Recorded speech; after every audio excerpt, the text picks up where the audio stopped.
이것은 하나님의 말씀입니다. 그때 가이사 아구스도가 영을 내려 천하로 다 호적하라 하였으니 이 호적은 구레노가 수리아 총독이 되었을 때에 처음 한 것이라. 모든 사람이 호적하러 각각 고향으로 돌아가매 요셉도 다윗의 집 족속이므로 갈릴리 나사렛 동네에서 유대를 향하여 베들레헴이라 하는 다윗의 동네로 그 약혼한 마리아와 함께 호적하러 올라가니 마리아가 이미 잉태하였더라. 거기에 있을 그때에 해산할 날이 차서 첫 아들을 낳아 강보로 싸서 구유에 누웠으니 이는 여관에 있을 곳이 없음이러라. 그 지역에 목자들이 밤에 밖에서 자기 양떼를 지키더니 주의 사자가 곁에 서고 주의 영광이 그들을 두루 비추매 크게 무서워하는지라. 천사가 이르되 무서워하지 말라. 보라, 내가 온 백성에게 미칠 큰 기쁨의 좋은 소식을 너희에게 전하노라. 오늘 다윗의 동네에 너희를 위하여 구주가 나셨으니 곧 그리스도 주시니라.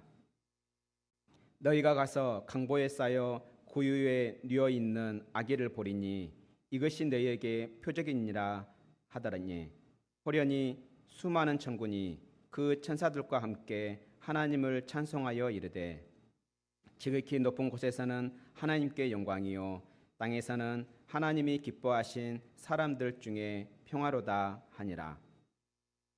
천사들이 떠나 하늘로 올라가니 목자가 서로 말하되 이제 베들레헴으로 가서 주께서 우리에게 알리신 바 이 이루어진 일을 보자 하고 빨리 가서 마리아와 요셉과 구유에 누운 아기를 찾아서 보고 천사가 자기들에게 이 아기에 대하여 말한 것을 전하니 듣는 자가 다 목자들이 그들에게 말한 것들을 놀랍게 여기되 마리아는 이 모든 말을 마음에 새기어 생각하니라.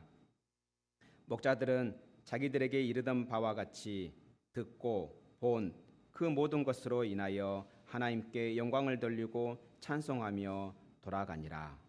아멘. 기도합니다.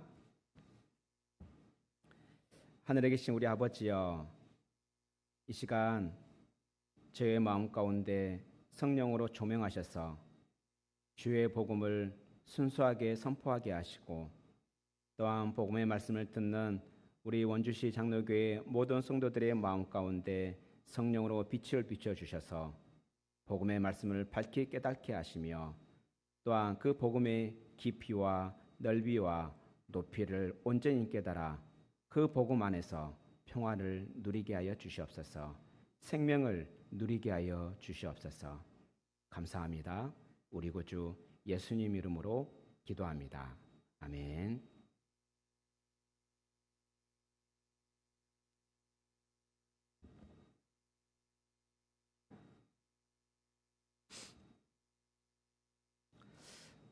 오늘날 우리에게는 평화가 절실히 필요합니다. 우리가 사방을 보면 금방 알 수 있습니다. 일단 국내적으로 보시면 어떻습니까? 좌우로 나눠지고 또한 양극으로 나눠져 있습니다. 부자는 한없이 부자고 가난한 사람은 한없이 가난하고 일이 있는 사람은 한없이 많고 일이 없는 사람은 한없이 없습니다. 뿐만 아니라 또한 좌와 우로 나눠져서 이념으로 갈등하는 그러한 경우들이 너무 많습니다. 그래서 우리가 잘 알다시피 그 이념으로 인해서 피를 나눈 가족마저도 하나 되지 못하는 모습들을 우리는 발견할 수 있습니다. 이와 같이 국내적으로 우리에겐 평화가 절실히 필요합니다. 근데 국내에만 뿐만 아니라 전 세계적으로도 평화가 절실히 필요합니다. 우리가 잘 알다시피 그러니까 러시아와 우크라이나로부터 시작했던 그 전쟁은요, 중동으로 그리고 동남아시아로 사방에서 전쟁으로 신음하는 모습들을 우리는 발견할 수 있습니다. 이와 같이 전 세계적으로도 평화가 필요합니다. 우리가 이렇게 평화가 필요한 이유가 무엇일까요? 또한 우리가 이 평화를 누리려면 어떻게 해야 할까요? 오늘 본문을 통해서 우리가 어떻게 이 평화를 누릴 수 있는지, 어떤 사람에게 이러한 혼란한 세대 가운데 혼란한 이 말세에 평화를 누릴 수 있는지 함께 말씀을 살펴보려고 합니다. 오늘 예수님께서 오신 그 이유가 바로 이 이유임을 깨닫고 또한 그 평화를 누리는 복된 모든 성도들이 되기를 축원합니다. 첫 번째로 우리가 알 수 있는 것은 사람을 통해 일하시는 하나님을 믿으면 평화가 있다는 것입니다. 오늘 본문에 보면은 요셉이 자기 아내를 데리고 베들레헴까지 갑니다. 그런데 본래 요셉이 살던 곳은 갈릴리 나사렛이라는 동네였습니다. 4절에 보면은 그들은 지금 그 나사렛에서 살다가 그 아내 마리아를 데리고 베들레헴까지 갑니다. 근데 여기서 보면 이해하기 참 어렵습니다. 왜냐하면 지금 우리가 본문에서 봤던 것처럼 지금 마리아는 만삭 상태입니다. 금방이라도 아이가 나올 것 같은 그러한 상태입니다. 뿐만 아니라 나사렛과 베들레헴과의 거리는 150km입니다. 150km를 하면은 어느 정도라면 여기서 여러분들이 우리 학생들이 양구 갔다 왔을 건데 양구까지 가는 거리가 한 120km입니다. 그러니까 양구보다 좀 더 들어가야 되겠죠. 그러니까 지금 우리 민호가 아마 근무하고 있는 거기까지 한 150km 되지 않을까. 만약에 우리가 서쪽으로 간다 한다면 여기서 인천까지 가는 거리가 약 150km입니다. 남쪽으로 가자 한다면 여기서 안동까지 가는 거리가 대략 150km입니다. 우리가 150km 차를 타고 가면 1시간 반이면 가지만 이때 당시에는 차가 없다는 걸 기억해야 됩니다. 기껏해야 나귀 타고 가는 정도가 다입니다. 아마 요셉은 상당히 가난했기 때문에 나귀마저도 없었을 가능성이 큽니다. 그렇다 한다면 그 150km의 그 거리, 만삭의 몸, 그 무거운 몸을 가지고 150km의 거리를 갔던 이유, 그 이유가 대체 무엇일까요? 아니 어찌 보면은 그냥 나사렛에서 출산해도 되는데 출산 때가 곧 가까웠는데 불구하고 그 먼 거리 베들레헴까지 가야만 했던 이유가 무엇일까요? 우리는 그것을 하나님의 말씀을 통해서 알 수 있습니다. 우리가 하나님 말씀 미가서 5장 2절을 보면 이렇게 말씀하고 있습니다. 우리 같이 한번 읽겠습니다. 시작. 베들레헴 에브라다야 너는 유다 족속 중에 작을지라도 이스라엘을 다스릴 자가 내게서 내게로 나올 것이라. 그의 근본은 상곤에 영원에 있느니라. 아멘. 이 말씀은 지금 미가서의 말씀입니다. 바로 이스라엘 백성에게 선포하는 애언의 말씀입니다. 이스라엘 다스릴 자가 어디에서 나온다라고 그래요? 베들레헴 에브라다에서 나온다라고 그래요. 베들레헴 에브라다에서 태어난다라고 말씀하고 있습니다. 그런데 그분은 어떻다라고 그래요? 근본이 상고에 있다, 영원에 있다. 이 말씀만 가지고도 결국에는 베들레헴에서 태어날 진정한 다윗의 자손, 그 다윗의 왕위를 이을 자가 바로 베들레헴에서 태어난다라고 말씀하고 있습니다. 그도 그럴 것이 베들레헴은 우리가 잘 알다시피 다윗의 고향입니다. 우리는 이와 같은 사실을 사무엘상 20장 6절에서 알 수 있습니다. 베들레헴은 다윗의 고향입니다. 그래서 그 다윗이 태어났던 그곳에서 다윗의 그 왕좌를 이을 진정한 다윗, 그가 태어날 곳이 바로 베들레헴이라가 말씀하셨습니다. 그래서 하나님께서는 그 베들레헴에서 다윗의 왕위를 이을 영원한 왕이 태어날 것이다. 그렇다 한다면 이제 다윗의 왕위를 이을 그 영원한 자, 그 근본이 상고에 있고 영원한 자가 바로 베들레헴에서 태어나야 하는 것이었습니다. 그런데 방금 전에 말씀을 살펴봤던 것처럼 그 요셉과 마리아, 그 예수님의 어머니였던 마리아는 지금 나사렛에서 살고 있다 있어요. 그 150km를 가는데 그들이 어떤 그냥 하나님께서 물론 원하신다 한다면 순식간에 그렇게 옮길 수 있지 않을까요? 그런데 그렇게 하지 않습니다. 오늘 본문에 보면은 특이한 섭리 가운데 이들이 베들레헴으로 가야만 되는 그런 상황을 만들어냅니다. 바로 1절에서 알 수 있습니다. 1절에 보면은 그때 당시 이스라엘을 통치하고 있던 로마의 황제가 바로 가이사 아우구스도였습니다. 가이사 아우구스도가 영을 내렸습니다. 무슨 영을 내렸습니까? 무슨 명령을 내렸습니까? 천하로 다 호적하도록. 그러니까 소위 말하는 인구조사를 시킨 것이죠. 이때 당시에 인구조사를 시키면은 이 사람들은 자기의 고향으로 돌아가야 됩니다. 왜? 자기의 본적에 자기의 출생 기록이며 자기의 대를 이으는 선조들의 기록이 있기 때문입니다. 이와 같이 이들은 어찌 보면 그때 당시에 황제의 명령이 없었더라면 요셉은 베들레헴, 어쩌면 요셉의 고향인 베들레헴으로 가지 않았을 것입니다. 그렇게 되어지면 오늘 방금 전에 말씀드렸던 미가서 5장 2절에 하나님의 말씀은 성취되어지 못했을 것입니다. 이와 같이 하나님은 사람을 통해 일하십니다. 또한 뿐만 아니라 5절에 보면요, 보통 한 남편이 이렇게 아내와 함께 여행을 간다 한다면 그건 지극히 정상입니다. 그렇다 한다면 그냥 예를 들어 그런 거죠. 요셉이 자기 아내와 함께 베들레헴으로 갔다 이렇게 하면 될 것입니다. 그런데 5절에 보십시오. 그의 약혼한 마리아 그리고 그가 잉태했다. 이 말을 굳이 넣고 있습니다. 이 말은 즉슨 결국에는 지금 이 마리아는 지금 정원한 상태입니다. 약혼한 상태입니다. 정식적인 결혼을 한 상태가 아니라는 거죠. 그런데 그가 지금 잉태한 겁니다. 그래서 우리가 이 본문 5절을 좀 유심히 본다 한다면 좀 이상하다 생각할 수 있습니다. 결혼을 안 했는데 약혼을 했는데 임신을 했네. 그러면 우리는 자연스럽게 좀 다른 생각을 하게 되죠. 그런데 우리가 누가복음 1장부터 읽어내리면 이 말씀이 지금 무슨 말씀인지 왜 이렇게 의도적으로 말하고 있는지를 알 수 있습니다. 우리가 잘 알다시피 예수님은 동정녀 마리아에게서 태어나신 것입니다.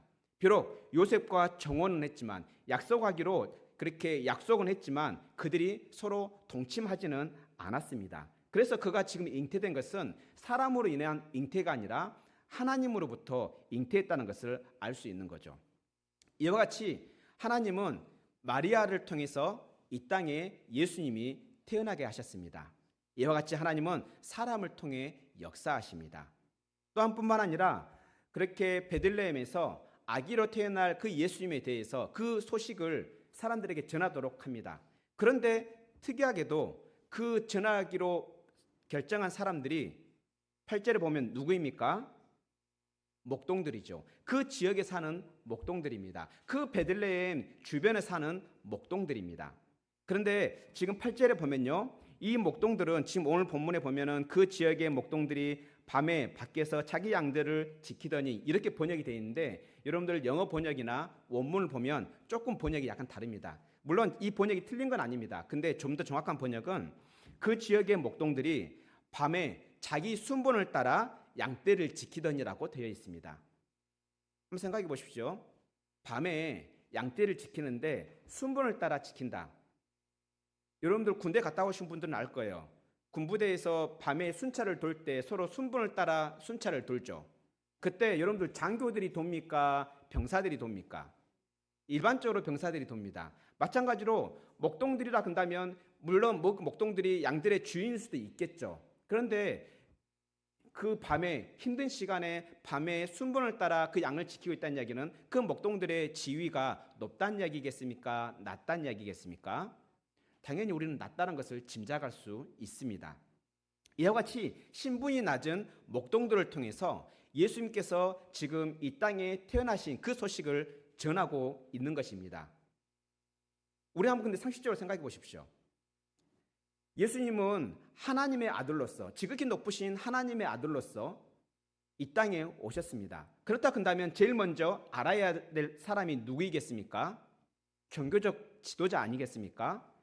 매 주마다 절기마다 하나님 앞에 나아가는 그 대사장이나 하나님의 말씀을 익히 잘 알고 있는 서기관들이 먼저 알아야 되는 거 아닐까요? 아니면 그들이 예수님의 탄생을 전하는 게 더 신빙성이 있지 않을까요? 왜냐하면 그들은 말씀을 알고 있고 그 말씀대로 바로 베들레헴에 하나님의 그 아들, 왕으로 오실 다윗의 그 권자를 이으실 그 아들이 온다는 것을 그들을 통해서 전하는 게 더 효과적이지 않을까요? 또 뿐만 아니라 오늘 본문에 나왔던 그 로마의 왕을 통해서 그렇게 꿈에 나타나서 그 왕을 통해서 선포하는 게 더 효율적이지 않을까요? 그런데 오늘 본문에 그들을 사용하지 않습니다. 어찌 보면 미천하고 어찌 보면 이름이 없는 이 무명한 자들, 오늘 본문에 보았던 것처럼 이 목자들의 이름은 거론되지 않습니다. 이 무명한 자들을 통해서 하늘의 왕이신 예수님의 탄생을 알리고 있는 것입니다. 이와 같이 우리 하나님은 사람을 통해 일하십니다. 우리가 이와 같은 사실을 안다면 우리에겐 평화가 임할 것입니다. 왜 그렇습니까? 우리 주변에 있는 사람들은 어찌 보면 별로 그렇게 유명하지 않을 수 있습니다. 그리고 우리 주변에 있는 사람들뿐만 아니라 우리 또한 그렇게 유명하지는 않습니다. 하지만 그럼에도 불구하고 우리 주변에 우리에게 붙여주신 그 무명한 사람들은 결국에는 하나님께서 하나님의 일을 하기 위해서 우리에게 붙여주신 것입니다. 좀 더 나아가서 우리 또한 무명할지라도 하나님은 우리를 통해서 하나님은 일하십니다. 그래서 우리는 이러한 사실을 안다 한다면 우리 주변의 사람들을 어떻게 여길까요? 하나님 대하듯 소중하게 여기지 않을까요? 그렇게 소중하게 여긴다 한다면 평화가 없을래야 없을 수가 없습니다. 이와 같이 사람을 통해 일하시는 하나님을 진정으로 믿는다면 우리는 사람들 사이에 평화를 누릴 수가 있습니다. 그래서 우리 주변에 있는 사람들 그냥 쉽게 보지 마시기 바랍니다. 아무리 그 사람이 연약한 사람이라 할지라도, 아무리 그 사람이 무명한 사람이라 할지라도, 아무리 그 사람이 아무런 능력이 없는 사람이라 할지라도 내 주변에 그 사람들이 있다면 그들은 하나님께서 보내신 사람들입니다. 그들을 통해서 우리를 온전하게 하신다는 것을 기억하면서 그들을 소중히 여깁시다. 그렇다 한다면 우리는 주변의 이웃들과 함께 평화를 누리게 될 것입니다. 그런데 오늘 본문은 지금 사람들과의 평화에서 머물지 않습니다. 사람들과의 평화를 넘어서서 이제는 하나님과의 평화를 누리는 그 소식을 우리에게 전하고 있습니다. 그래서 두 번째로 우리가 살펴보고자 하는 것은 아기로 오신 그리스도 예수님을 믿으면 평화가 있습니다입니다. 5절 한번 봅시다. 방금 전에 살펴봤던 것처럼 5절에 약혼한 마리아와 함께 그는 이미 잉태하였다라는 이 말을 지금 고의적으로 넣고 있습니다. 그러면 이 아이의 정체를 우리가 알 수 있는 거죠. 이 아이의 정체가 과연 어떤 사람일까요? 우리는 누가복음 1장 35절에서 알 수 있는데요. 우리 가지고 계신 성경 앞장을 한번 봐봅시다. 누가복음 1장 35절 우리 같이 한번 읽어볼까요? 시작. 천사가 대답하여 이르되 성령이 내게 임하시고 지극히 높으신 이의 능력이 너를 덮으시리니 이러므로 나실 바 거룩한 이는 하나님의 아들이라 일컬어지리라. 아멘.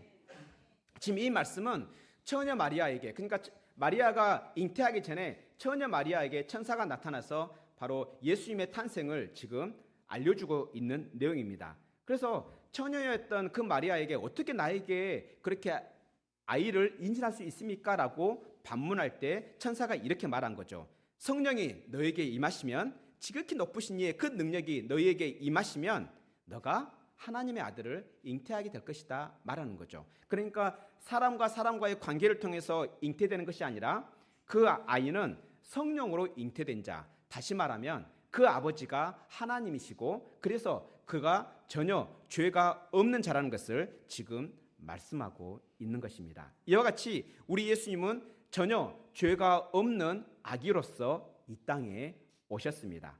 그런데 그분은 어떤 분이었습니까? 방금 전에 봤던 것처럼 지극히 높으신 이의 아들입니다. 다시 한번 32절 한번 같이 읽어볼까요? 1장 32절입니다. 시작. 그가 큰 자가 되고 지극히 높으신 이의 아들이라 일컬어질 것이요 주 하나님께서 그 조상 다윗의 왕위를 그에게 주시리니. 이와 같이 그 아이의 정체는 바로 지극히 높으신 이의 아들, 바로 하나님의 아들입니다. 그래서 그 아들은 동시에 베들레헴의 다윗의 그 족보를 이은 바로 진정한 다윗의 왕위를 이을 자입니다. 그래서 하늘의 왕이면서 동시에 이 땅의 왕으로 이 땅의 아기로서 오셨습니다. 이와 같이 지극히 높으신 분이 이제 7절에 봐봅시다. 우리 2장 7절에 보면은 어떤 모습으로 나타나 오셨는지를 보여주고 있습니다. 7절에 보면 첫 아이를 낳아 강보에 싸서 어디에 누웠대요? 구유에 누웠으니. 그 이유는 여관에 그들이 있을 곳이 없었다라고 말합니다. 여기서 말하는 구유는 여물통을 말합니다. 가축들을 기를 때 가축의 먹이통을 말합니다. 우리는 아무리 아기가 태어나서 한다 할지라도 그 아기를 여물통에 놓지는 않습니다. 그런데 그 아기는 지금 여물통에 누입니다. 그만큼 지극히 높으신 하나님의 아들이 지극히 낮은 자로 오셨다는 것을 말씀하고 있습니다. 그런데 이와 같은 사실, 지극히 높으신 분이 지극히 낮은 자로 오셨다는 사실, 이것이 우리에게 복음이라는 사실을 이제는 목동들을 통해서 증인을 세웁니다. 목동들을 바로 그 아기의 탄생이 사실이라는 것을, 그렇게 높은 자가 낮은 곳에 오셨다는 것이 사실이라는 것을 목동들을 증인으로 세워서 말씀하십니다. 8절에 보면은 방금 전에 그 목동들은 어찌 보면은 지위가 굉장히 낮은 자라는 걸 살펴보았습니다. 그렇게 그 목동들이 밤에 양떼를 지키고 있을 때 주의 사자가 그들에게 나타나서 아기의 탄생을 말합니다.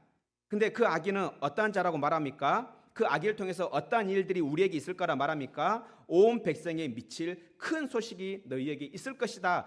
바로 가장 큰 기쁨의 소식을 전합니다. 그 기쁨의 큰 소식이 될 수 있는 그 이유가 바로 12절에 말씀하고 있는데요. 바로 11절에 말씀하고 있는데요. 바로 그는 다윗의 왕위를 이을 구주이고 그리스도이고 주님이시기 때문이라고 말씀하고 있습니다. 그런데 이와 같은 사실을 이들이 이제 확증하기 위해서, 그래서 이 일들을 증거하기 위해서 표징으로서, 증표로서 너희들이 이제 그 아기, 어떠한 아이를 보러 가라라고 말합니다. 근데 그 아이가 어떤 상태라고 말하는지 12절에 나오는데요. 그 아이는 강보, 그러니까 보대기겠죠. 그 강보에 쌓여져서 구유에 누워져 있을 것이다. 왜? 범상치 않은 거죠. 일반적이지 않는 거죠. 그 아이를 너희가 발견하게 될 것이다. 너희들이 그것을 발견하는 그것이 바로 천사들이 지금 모든 백성에게 미칠 그 기쁨의 큰 소식의 증거가 될 것이다 말씀하고 있습니다.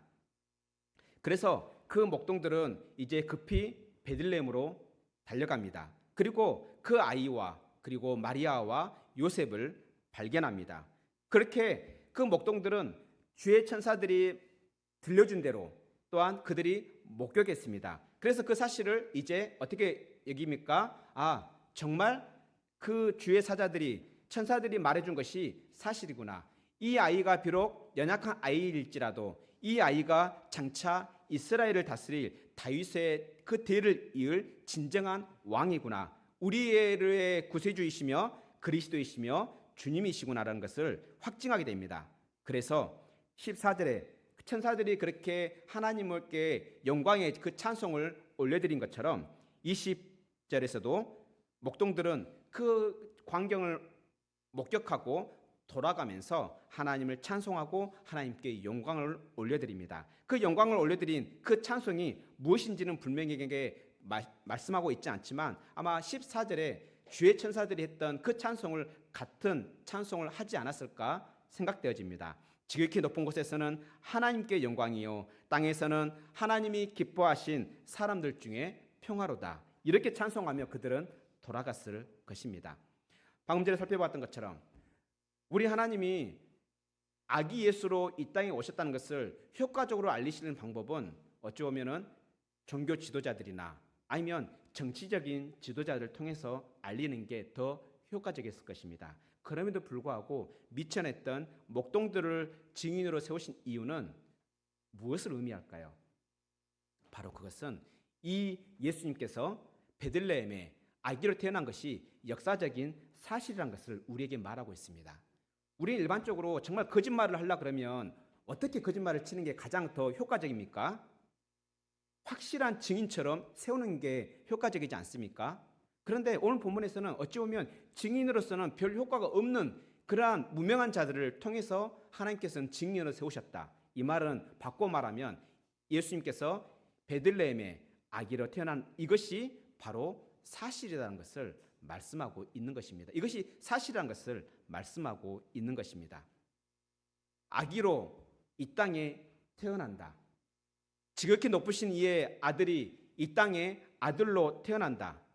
이것은 무엇을 의미할까요?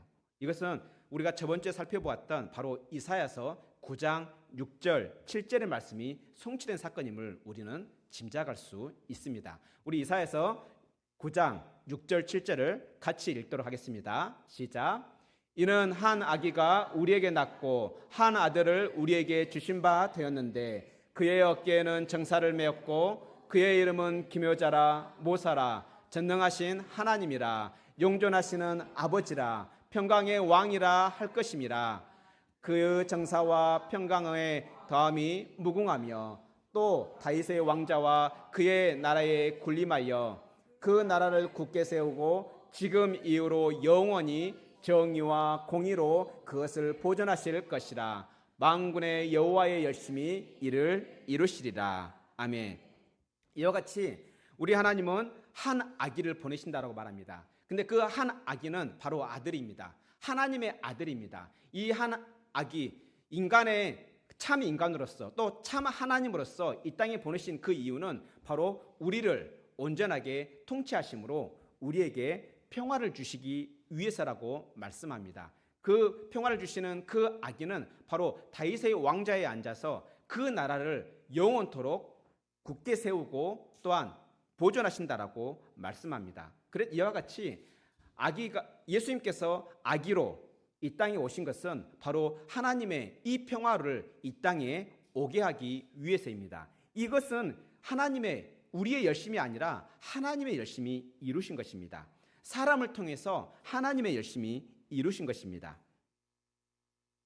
그렇다 한다면 왜 예수님께서 태아에서부터, 그러니까 마리아의 그 태에서부터 이 땅에 오셔야 됐을까요? 그냥 아담처럼 그냥 장성한 사람으로 와도 하나님께서 그 일을 못 하실까요?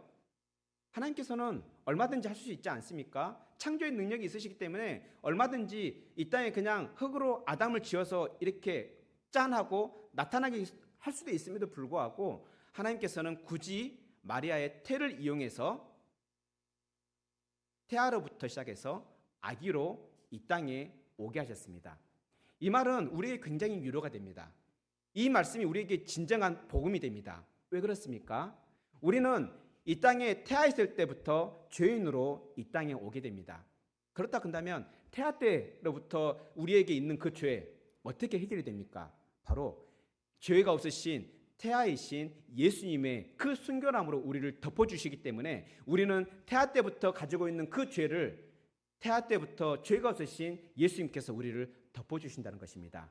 우리가 아기 때 우리는 아무것도 모르는 상태에서 지은 죄마저도, 아니 우리가 본능적으로 아니면 우리가 가지고 태어난 그 죄마저도 죄가 없으신 아기 예수님께서 우리를 온전히 덮어주시기 때문에 우리가 이제 하나님과의 평화를 누리게 되는 것입니다. 이와 같이 태아로부터 시작된 그 무죄하신 아기 예수님은 우리의 일생의 모든 죄를 덮어주시는 것입니다.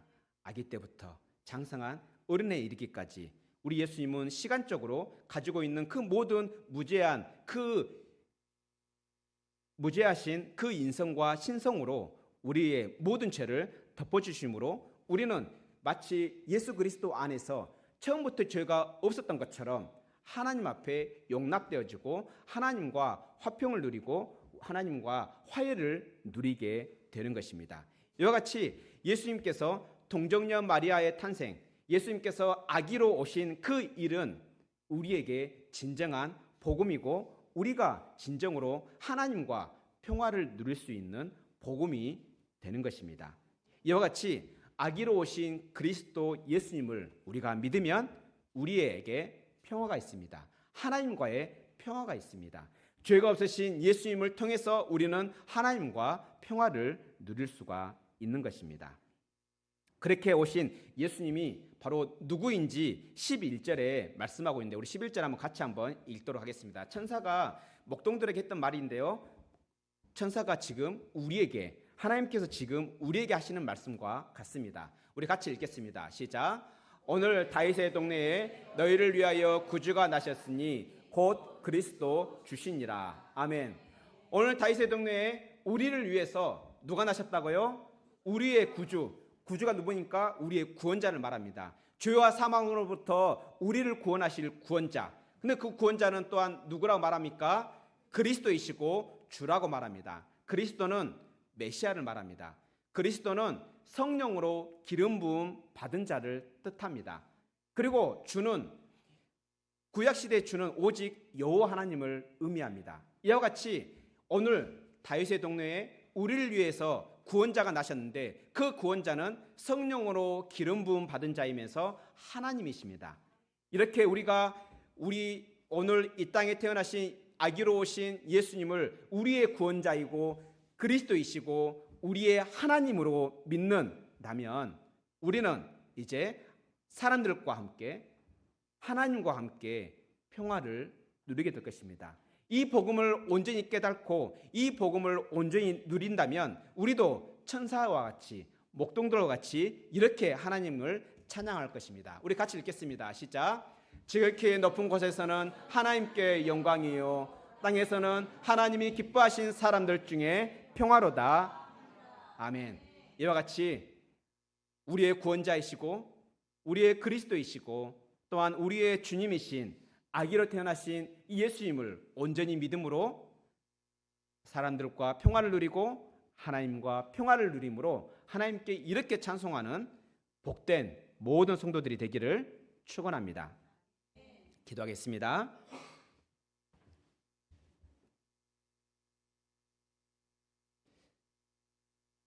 하늘에 계신 우리 아버지여, 사람을 통해 우리에게 일하시는 하나님을 알게 해주심에 감사합니다. 죄가 없는 하나님의 아들이신 예수님을 우리를 위해 보내주셔서 감사합니다. 지극히 높으신 분이면서 가장 낮은 자리까지 내려가신 겸손하신 예수님 감사합니다. 예수님이 아기로 이 땅에 태어날 수 있도록 역사하신 성령 하나님 감사합니다. 하나님 아버지여, 우리의 주변에 있는 사람들이 하나님께서 보내신 천사와 같은 사람들이라는 이 사실을 늘 기억하게 하옵소서. 그래서 그 사람이 어떠한 사람이라 할지라도 소중히 여기는 마음을 우리에게 주시옵소서. 그래서 사람들과 평화로운 관계를 맺으며 살게 하옵소서. 하나님 아버지여, 우리의 모든 죄를 덮어주시기 위해 예수님을 아기로 이 땅에 보내주셔서 감사합니다. 아기로 오신 예수님을 우리가 믿음으로 예수님 안에서 하나님과의 평화를 누리게 하옵소서.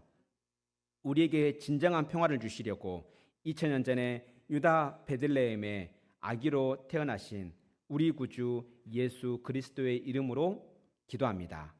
아멘.